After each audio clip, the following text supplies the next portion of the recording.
দাঁড়া, আগে দেখি তুই কি রকম পরিষ্কার করছিস। কিরে, এটা তুই কি করছিস? হ্যাঁ, আমার এত শখের চাদরটা তুই ছিঁড়ে ফেলছিস। আবার চাদর তো ছিঁড়া ছিল, আমার হাতে লেগে মনে হয় আরেকটু ছিঁড়ে গেছে, সরি আপা। এই চুপ, একদম মিথ্যা কথা বলবি না।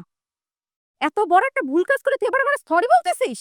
হ্যাঁ, মনটা চাইতেছে দে, আমার কাপড় চোপড় আমার হাতে দে, আমি শুকা দিব দে। কি বাবা, আপনি তো পারবেন না, অনেক উঁচা। একদম চুপ, না জানি এগুলোর আবার তুই কি করে ফেলবি। আপা আপনি পারবেন না তো, অনেক উঁচা। দাঁড়ায় দাঁড়া, আমার মুখ কি দেখতেছস? যা তুই নিয়ে আয়। ছি।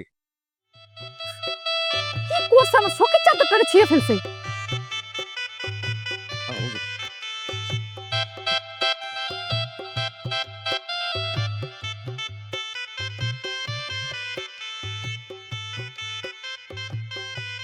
আরে আপু, এই তো সাহস কত বড়, তুই আমার গায়ে হাত দিছস? হ্যাঁ, ছোট লোকের বাচ্চা, তোর সাহস তো কম না। আপা উনি আপনি তো পয়রা যেতে নিছিলেন, এর জন্য ধরছিলাম। আমি পড়ে যেতাম, তাতে তোর সমস্যা কি? বাবা দেখো, তুমি যদি আজকে এখানে না করলেস আমি কিন্তু মাকে ডাক দিব। এত আত্ম অহংকার ভালো না রুমা। মা, আরে আত্ম অহংকার হলো একটা ফিল্মে না, সিনেমার না। অমর সানি আর হইল তোর মৌসুমী ফাটাফাটি অভিনয় করছে। বাবা দেখো, এই ছাগলের বাচ্চাটা আমার এত শখের চাদরটা ছিঁড়ে ফেলছে।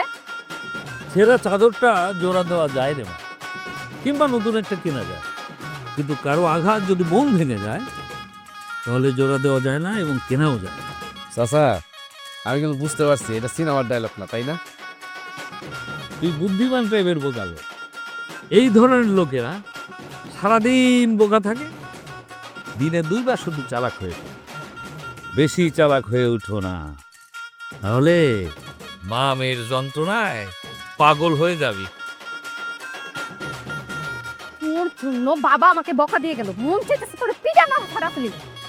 বাট কি চোখে দেখ ফালতু।